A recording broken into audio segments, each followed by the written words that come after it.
इस कंटेंट में हम पढ़ने वाले हैं इलेक्ट्रोलिसिस। इलेक्ट्रोलिसिस के अंदर हम दो टॉपिक्स को कवर करेंगे। पहला टॉपिक लॉज ऑफ इलेक्ट्रोलिसिस, दूसरा टॉपिक प्रोडक्ट ऑफ इलेक्ट्रोलिसिस। तो स्टार्ट करेंगे लॉज ऑफ इलेक्ट्रोलिसिस से। अब सबसे पहले आपके मन में यह सवाल उठेगा व्हाट इज इलेक्ट्रोलिसिस। तो हम सबसे पहले समझा देते हैं व्हाट इज इलेक्ट्रोलिसिस।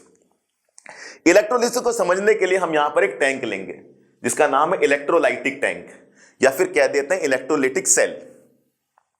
इस टैंक के अंदर दो इलेक्ट्रोड्स होंगे, कैथोड एनोड। कैथोड पर नेगेटिव होगा, एनोड पर पॉजिटिव होगा। कैथोड एनोड को कनेक्ट किया जाएगा बैटरी से, बिफोर बैटरी। सिंपल सा टैंक है, कैथोड है, एनोड है, बैटरी है। इस टैंक के अंदर रखेंगे इलेक्ट्रोलाइट। अब आप बोलेंगे इलेक्ट्रोलाइट क्या होते हैं? Simple, acid base salt. तो यहां पर हमने जो इलेक्ट्रोलाइट लिया वो क्या लिया? सॉल्ट लिया है। आप एसिड ले सकते हैं, बेस भी ले सकते हैं। अब सॉल्ट दो कंडीशन में हो सकता है, दो कंडीशन में सॉल्ट हो सकता है। ये जो इलेक्ट्रोलाइट है वो दो कंडीशन में हो सकता है। पहली कंडीशन मॉल्टन, दूसरी कंडीशन एक्वस। मॉल्टन का मतलब मेल्ट हुआ हुआ है, इसको हमने मेल्ट किया है। एक्वस स्टेट का मतलब वाटर में डिजोल्व किया है। सिंपल सी बात है। तो देखिए आपके सामने इस टैंक के अंदर सारी बातें आ गई। क्या क्या बात है? कैथोड आ गया, एनोड आ गया, बैटरी आ गई और इलेक्ट्रोलाइट आ गया। और वो इलेक्ट्रोलाइट ब्रेक डाउन हो गया कैटायन एनायन में। तो जैसे ही हम इलेक्ट्रोलाइट को मॉल्टन एक्वस स्टेट में लेंगे, मेल्ट करेंगे या वाटर में डिसॉल्व करेंगे, इलेक्ट्रोलाइट आपका टूट जाएगा, डिसोशिएट हो जाएगा, ब्रेक डाउन हो जाएगा। और किसमें ब्रेक डाउन हो जाएगा? Cation anion. देखिए Na positive, Cl negative. NaCl को जब हम मॉल्टन या एक्वस स्टेट में लेंगे तो NaCl ब्रेक डाउन हो जाएगा, कैटायन एनायन में चेंज हो जाएगा। यही इलेक्ट्रोलिसिस का पहला स्टेप है। क्या लिखा हुआ है? Electrolyte NaCl break down into ions in molten और एक्वस स्टेट। ये देखिए NaCl आपका ब्रेक डाउन हो गया, Na पॉजिटिव, Cl नेगेटिव। अब बैटरी से इलेक्ट्रिसिटी पास कराएंगे। जैसी बैटरी से इलेक्ट्रिसिटी पास कराएंगे तो क्या होगा? ये जो पॉजिटिव वाला है ये कैथोड की तरफ मूव करेगा, इसे माइग्रेशन कहा जाता है। ये जो नेगेटिव वाला है ये एनोड की तरफ माइग्रेट करेगा, इसे माइग्रेशन कहा जाता है। माइग्रेशन में क्या होगा? माइग्रेशन का मतलब होता है मूव करना। तो जैसे हम बैटरी से इलेक्ट्रिसिटी पास करेंगे ये कैटायन एनायन मूव करना स्टार्ट हो जाएंगे। देखिए Na पॉजिटिव कहां की तरफ मूव किया है? कैथोड की तरफ। Cl माइनस कहां की तरफ मूव किया? एनोड की तरफ। सिंपल सा रूल है, कैटायन मूव करेगा कैथोड की तरफ, एनायन मूव करेगा एनोड की तरफ। C for cation, C for cathode, A for anion, A for anode. Positive charge को कैटायन कहते हैं, कहां की तरफ मूव करेगा? कैथोड की तरफ। नेगेटिव चार्ज को एनायन कहते हैं, कहां की तरफ मूव करेगा? एनोड की तरफ। ये कब मूव करेगा? जब बैटरी से इलेक्ट्रिसिटी पास करेंगे। अब मूव करके क्या होगा? ये आपके मन में सवाल उठना चाहिए। मूव करके क्या होगा? कैटायन का पॉजिटिव चार्ज खत्म हो जाएगा, एनायन का नेगेटिव चार्ज खत्म हो जाएगा। इसको डिस्चार्ज कहा जाता है। इनका चार्ज खत्म हो जाएगा और चार्ज खत्म होते ही हमें मिलेंगे प्रोडक्ट ऑफ इलेक्ट्रोलिसिस। तो दिस इज द इलेक्ट्रोलिसिस। तो इलेक्ट्रोलिसिस के अंदर कितने स्टेप होंगे? दो स्टेप होंगे। पहला स्टेप मॉल्टन एक्वस स्टेट में आपका electrolyte acid base salt break down होगा, कैटायन एनायन में चेंज होगा। फिर वो कैटायन एनायन बैटरी से जब हम इलेक्ट्रिसिटी पास करेंगे तो मूव करेंगे और मूव करते ही हमें मिल जाएगा प्रोडक्ट्स, जिसको कहते हैं प्रोडक्ट ऑफ इलेक्ट्रोलिसिस। मूव करने के बाद कैटायन का पॉजिटिव चार्ज खत्म हो जाएगा, एनायन का नेगेटिव चार्ज खत्म हो जाएगा। यह है बच्चों आपके सामने टोटल तस्वीर। अब सेकंड स्टेप को मैंने रिएक्शन से शो नहीं किया है, चलिए रिएक्शन से शो कर देते हैं। ये देखिए, ये कैथोड, ये एनोड। Na पॉजिटिव कहां की तरफ मूव करा? कैथोड की तरफ। Cl माइनस कहां की तरफ मूव करा? एनोड की तरफ। मैं दोबारा बता देता हूं, कैटायन मूव करेगा कैथोड की तरफ, एनायन मूव करेगा एनोड की तरफ। ये कैटायन, ये एनायन।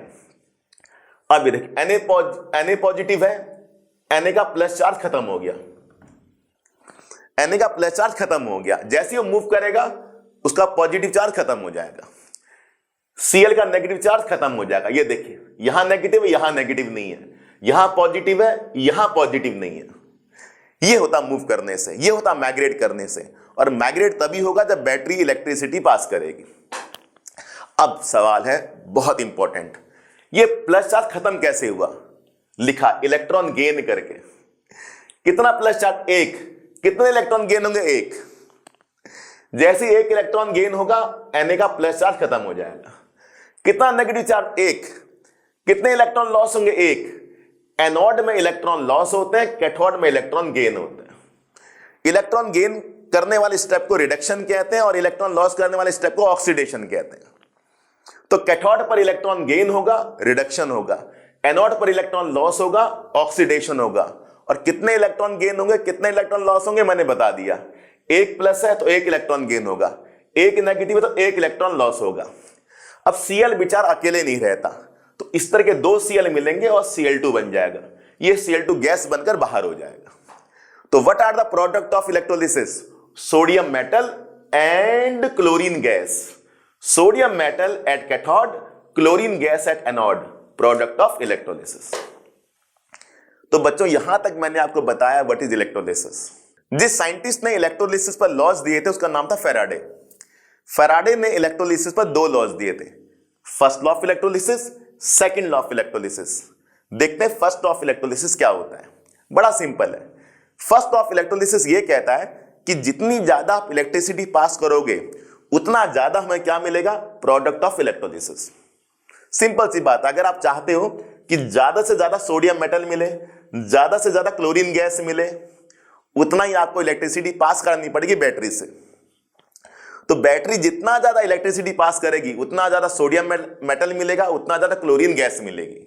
यही आपका पहला लॉ ऑफ इलेक्ट्रोलिसिस है। देखिए क्या कहता है, the amount of chemical reaction which occurs at any electrode. जो भी केमिकल रिएक्शन होगी इलेक्ट्रोड पर, जो भी केमिकल रिएक्शन होगी इलेक्ट्रोड पर, वो किस पर डिपेंड करेगी?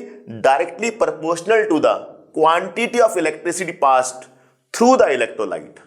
वो डिपेंड करेगी कितनी आप इलेक्ट्रिसिटी पास कर रहे हो। तो जितनी ज्यादा बैटरी इलेक्ट्रिसिटी पास करेगी उतना ज्यादा केमिकल रिएक्शन होगी कैथोड और एनोड पर, और जितनी ज्यादा केमिकल रिएक्शन होगी उतना ज्यादा प्रोडक्ट ऑफ इलेक्ट्रोलिसिस मिलेगा। यही फैराडे का पहला लॉ ऑफ इलेक्ट्रोलिसिस है। देखिए मैथमेटिकली क्या कहता है, मास। मास क्या है? Amount of product of electrolysis, यानी सोडियम मेटल का मास, क्लोरीन गैस का मास। तो सोडियम का मास, क्लोरीन गैस का मास किस पर डिपेंड करे? क्यू पर। क्यू क्या है? क्वांटिटी ऑफ इलेक्ट्रिसिटी, या फिर क्यू को कहते हैं चार्ज। तो जितना ज्यादा चार्ज पास करोगे, जितना ज्यादा इलेक्ट्रिसिटी पास करोगे, उतना ज्यादा मास डिपॉजिट होगा सोडियम मेटल का, उतना ज्यादा मास रिलीज होगा क्लोरीन गैस का। तो सोडियम का मास डिपॉजिट होता है, क्लोरीन का मास रिलीज होता है। क्लोरीन गैस होती है और मेटल डिपॉजिट होता है, मेटल सॉलिड होता है। तो सोडियम मेटल डिपॉजिट करना चाहते हो जितना ज्यादा, और क्लोरीन गैस जितना ज्यादा रिलीज करना चाहते हो, उतना ज्यादा आपको इलेक्ट्रिसिटी पास करनी पड़ेगी।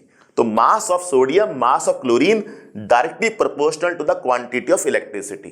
क्वांटिटी ऑफ इलेक्ट्रिसिटी को चार्ज भी कहा जाता है। सिंपल सी बात, ठीक है। अब ये प्रोपोर्शनलिटी का साइन हटेगा, जेड आ जाएगा। जेड एक कांस्टेंट है जिसका नाम है इलेक्ट्रोकेमिकल इक्विवेलेंट। अब बच्चे थोड़े कंफ्यूज हो जाते हैं जेड और ई पर। जेड होता है इलेक्ट्रोकेमिकल इक्विवेलेंट और ई होता है केमिकल इक्विवेलेंट। जेड और ई का रिलेशन क्या है? Z is equal to E upon 96500। ये जेड और ई का रिलेशन होता है। What is 96500?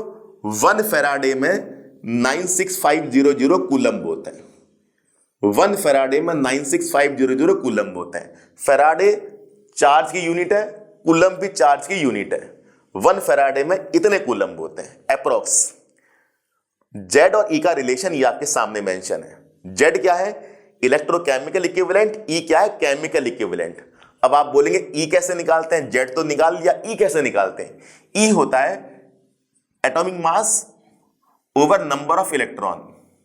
ई ऐसे निकालते हैं। एटॉमिक मास का मतलब सोडियम का मास कितना होता है? 23।